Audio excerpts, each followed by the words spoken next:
Howdy lovely people, I'm at my bench again and there is a little amplifier over there, or the shelf one anyways. Now let's see if I can see it. No, it's down there. There you go. That one's done, which means I need to build another one right away, right? Anyways, this little thing here is an amplifier which I built some years ago. I actually built it from scratch. I basically just bought the parts chassis. It's an aluminium chassis. Got the transformers, got a schematic, wanted to build a tiny little 5-watt Plexi type of thing. And it worked for about 5 minutes. Or a day or something like that. And it hasn't worked for years. Do you know why? Because it is a rat's nest in here. It is horribly put together, frankly, and I have basically rewired it a couple of times and it still doesn't work. So about a year ago, or 2 years ago actually now, I reached out to my buddy Stefan and I said, hey, how do I make this work? And he said, let's just redesign it, which is exactly what we did. So what I'm going to do is strip this out, get rid of all of that crap inside, all these horrible wires. Yuck, yuck, yuck, yuck, yuck, yuck. I don't do work like this anymore. You guys might have seen my Plexi build. I'll flash a picture of my Plexi build up right now so that you can see how cleanly I build amps now. Yeah, there you go. That's how cleanly I build them now. No, this is not acceptable. So what I'm going to do, first of all, is strip that out completely. And I've got a box full of components down here, and my tools and stuff, and my soldering iron. And then I'm going to get going with this. I've got a layout as well, all done, schematic and parts list and etc, etc. Let's build a 5-watt amp. This is going to be fun. Yeah.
Alrighty, this took a while, but I have everything out now, and it took quite a while to clean out. I'm getting all the solder off all these and the tube sockets. There was so much solder. Anyways, my work is a little bit better now. Let me show you how much stuff came out. Yep, that much stuff. And there's the original board, which was okay. It did work for a while. It was wired up okay, but I used very, very small resistors, probably not the correct rating, but oh well. Anyways, I'm not going to be using any of this. I'm going to be recycling these into something. These are good capacitors. They're orange drops, so I'll check the values of them and keep them in my stash.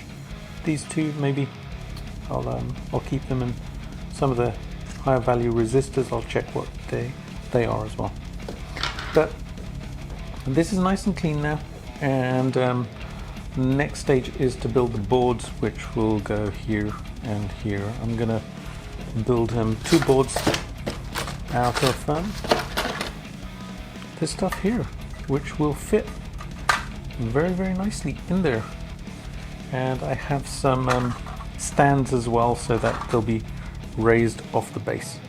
And these are pretty cool because they have two connectors, one here and one on the other side. So if I need to connect any wires, I can connect them to one side and then the component can be on the other. So yeah, that's the next step for this build.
So I've been busy wiring. I didn't do this on video because it is really boring to watch.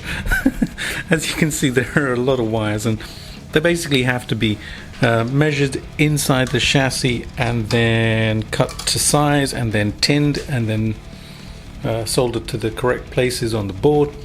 This board, which is the preamp board, has about 25 connections. That's the power amp board. It has 4.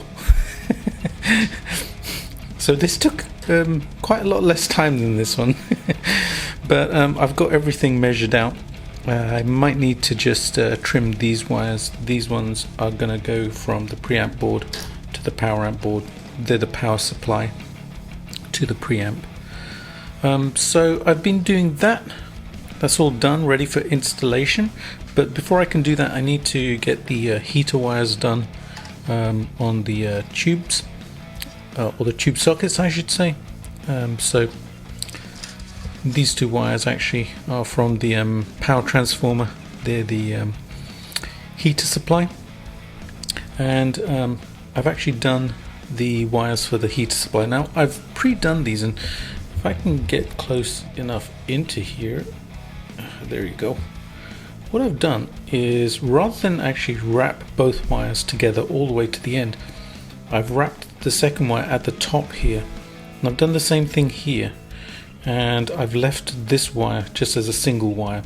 I'm going to connect the heaters here as well. This is going to the little LED that I'm using, which comes off the same supply. Now the reason I've done this is so that I can actually put the wire into the pin in here. Otherwise, when you have two wires, they just don't fit. So this is my little kind of workaround. I basically put everything on here, and I'm going to solder it, and then I'm going to shrink tube it as well so that it doesn't foul on anything. And that's going to make it much easier for me to put these into the the tube sockets in here. Alrighty, so that's the first thing I'm going to install, and then it'll be time to start wiring these up.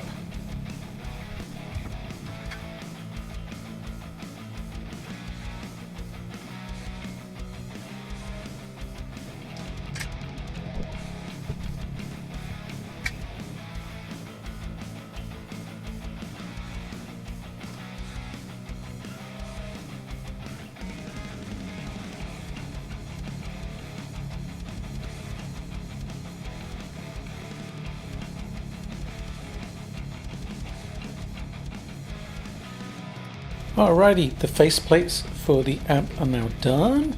And that's the front. And that's the back. Lovely plexi-ish. And I've called this JKP5. I'm going to do a logo for the grill once it's done, etc, etc. But first, I need to install the boards inside here. Now, I've gone ahead and wired up some of it, so the transformers are pretty much wired up. I've gone ahead and wired a lot of this up. The transformers are pretty much wired up. There are literally just a couple of wires, 1, 2, 3 wires I think, which need to be connected to various points. So that's really easy to do, but the switch is all wired in, the power's all wired in, the fuse, these aren't wired in, these are the speaker jack and the send and return. I'm going to take these out while I actually hook up the tube bases. It'll be much easier to do if there's nothing in the way. So I'm going to get going with getting these into here.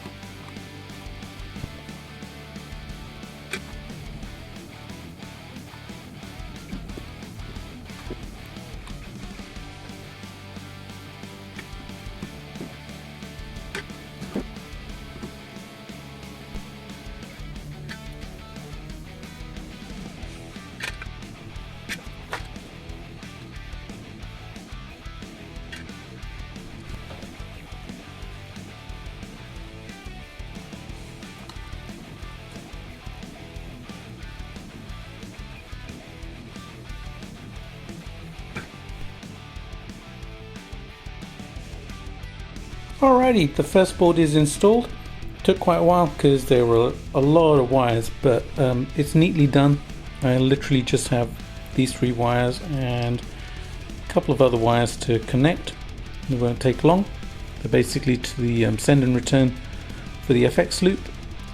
One going to the output jack as well to tag into the output transformer, and just the power supply, these 3 grey wires here. And that's it. This board is completely done. So I'm going to now install this board, which is the power supply, and this one has a lot less wires, so this is going to be much quicker to install. Then I just have some random wires from the transformers to connect up as well, and then it'll be time to test it.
Alrighty, all of the work is now done. Yay! And that rat's nest, which it started out as, has become a slightly, well, neater rat's nest, basically. Now, there is still a lot of wire in here, and amps always have a lot of wire, and I've got limited space in this chassis, so you know, it's pretty neat, much neater than it was. Wires are running under the board to the tube sockets. Grounding points are good on there, and this is really important. Make sure that you have really good grounding, otherwise you have problems with the amp. Back here, the pots, they look really nice and neat. There were a couple of mods which I made to the amp on the back. There's a dial now for adjustable level on the loop, and I did test the amp out, and the loop needed to be changed. It basically needed a position change. It's working pretty good now. It's not buffered, but you know, again, where am I going to put buffer in here? There is no space in here, so I can't put like a tube buffer or something. Maybe I'll switch this over to a bigger chassis at some point, but I'm kind of reluctant to, because I like how small this thing is. So that's all done. I'm going to plug it in a second and give it a blast. Boost switch here as well, which is awesome. And I have some really nice tubes to go in here. Yep, that one says Mallard, as you can see. That one says Mazda. Mazda was basically made in the Mallard factory, so they're both Mallards. And I have a Russian 6P 14P EV tube to go in the power section. I like using these. They sound fatter than EL84s, more like EL34, these ones. They sound much closer to EL34s in my opinion. So these three tubes will go into there.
super cool.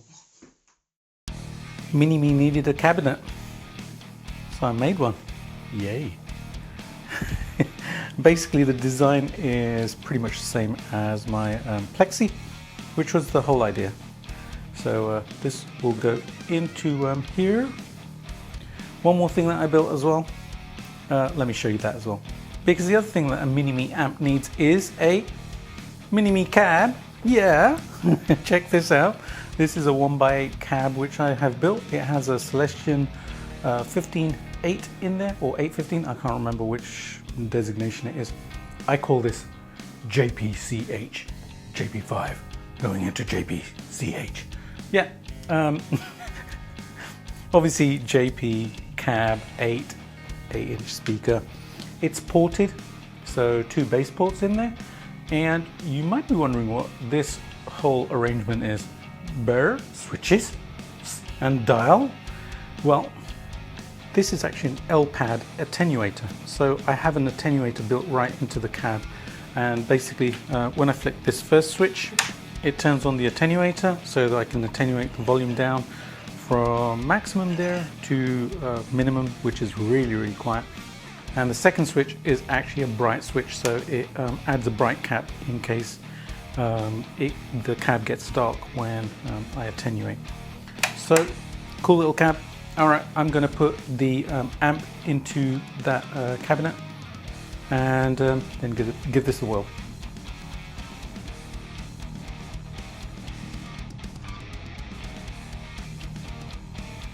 And my Mini-Me rig is done! Yay! And it looks so cool. I'm going to put it next to my other amps in a second because this is going to look so funny. But I love the way this has come out. Alright, time to get some tones from this.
how good did that sound? Where is it? There it is. That little amp, that little cab. You know, in this room it just reverberates all around and it just sounds freaking awesome. Really, really cool. I love the tone of the amp, love the tone of the cab as well. It has the attenuator in it. I can play it at bedroom volumes if I want to, really, really low. It still sounds fabulous even at really low volumes. That's a really helpful feature in that little cab which I built in. But loved it, and showed you the wet dry signal as well, which I did with that little setup there. And one thing helped a massive amount with that wet dry, which is this little unit. It's called the Verilode. It's by Red Stuff Amplification, and it's a DI box and load box as well. So I have that plugged into a delay pedal, my hot tone Loudster, and this cab, and allowed me to do that whole wet dry thing, which sounds fabulous. Now the amp does have a loop in it. It works kinda, but you know, the wet dry just works so much better. It's a passive loop in there. Alrighty, I am going to take the amp into the studio now and do a full studio track. Some of you might have seen this track already because I did it with my Flying V, my 2006 Flying V, which my very good friend Dan Lovett-Horn from the band Prometheum gave me a while back. Anyways, let's listen to that. Ooh, where is it? Where is it? There it is. Let's listen to that in the studio. Yeah!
Now, how good did that sound in the studio as well? This amp is going to be really super useful for a lot of things. I totally adore it. So glad I built it. Little JP5 there, yeah!